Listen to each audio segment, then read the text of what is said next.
యాక్చువల్‌గా నేను వద్దనుకున్న ఇన్స్‌పెక్షన్.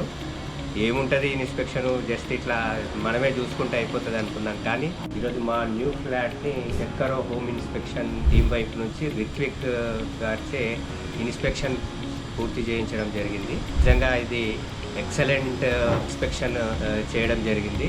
అసలు ఫ్లోరింగ్ దగ్గర నుంచి స్విచ్ బోర్డులు, levelling each and everything pin పాయింటెడ్‌గా ఇన్స్‌పెక్షన్ చేయడంలో రిత్విక్ తనకు తనే సాటి అని నిరూపించుకున్నాడు. So very nice inspection.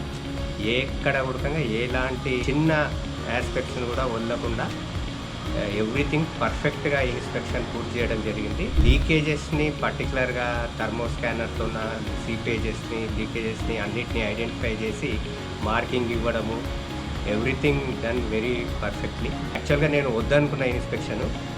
ఏముంటది ఇన్స్‌పెక్షన్ జస్ట్ ఇట్లా మనమే చూసుకుంటే అయిపోతది అనుకున్నాను. కానీ రిత్విక్ చేసినటువంటి ఇన్స్‌పెక్షన్ ప్రొసీజర్‌ని చూసిన తర్వాత అసలు మనం పెట్టే అమౌంట్‌కి ఇది చాలా వర్తీ.